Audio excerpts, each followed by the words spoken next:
Hey guys, welcome to shop. So in my last video I was making hold downs for this vise and I grabbed the wrong wrench. Now that we have the right wrench. You know, it doesn't help, these old wrenches, they're all black. So these are my hold downs. I wanted to make something pretty rigid and strong for this, but I also wanted it to be simple. So I did this whole project to layout lines. 2 pieces of 3/4 inch thick steel, and they actually hold pretty well, all things considered. Like when you snug that one down, I gotta wiggle that pretty hard for it to move. And they're simple. So I know there's some designs where people have this screw coming up from the bottom. I didn't really think that was necessary. They're easier to adjust in position because of the angle of the dangle with that screw being threaded down from the top. I can't reach my fingers between the T-nuts because these are being used subsurface, for lack of a better way to put it. I think they'll be sufficiently rigid, at least for this application. You know, when you're using a grinding vise, you're really not trying to go crazy removing material. You're usually doing finish cuts on a mill, so I don't think maximal clamping force is really strictly necessary. And for those of you who aren't familiar with this type of vise, it has a hold down arm, see, that comes down at an angle, and you only really get about 3/4 of an inch of travel in any position. But the real benefit of that, when you can find the hole, I swear it's not my first time, it's never happened to me before, is you get clamping force at a 45-degree angle. So your clamping force is going down, so you don't get any jaw lift. Now, jaw lift is something I have a video on. I find it really frustrating to deal with in my Bridgeport. It adds a lot of extra time to kind of fiddle fart around setting things up. So I think for smaller precision stuff, this vise will be nice.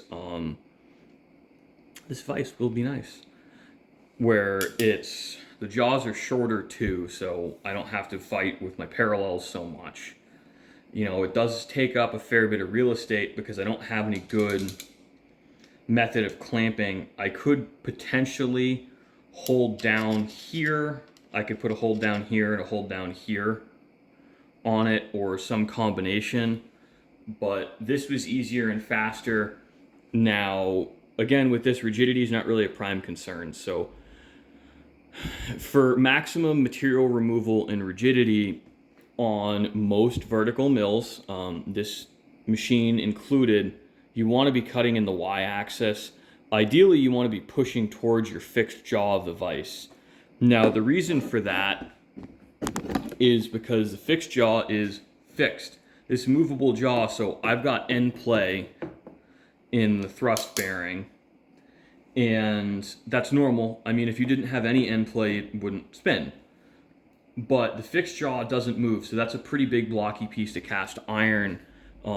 This jaw does move up and down. I think we'll get an indicator to demonstrate.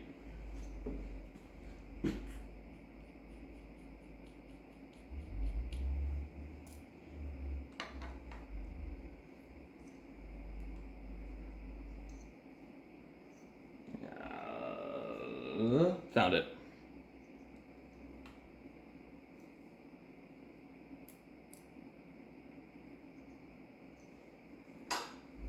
There has to be play in this or else it won't move. That's true of every kind of moving surface, is you always have play. So we just saw that move. Now let me grab a prying instrument. Just use a wrench. See, so with very minimal effort on a wrench, I can move this 1/1000 of an inch. Can you guys see that on the indicator?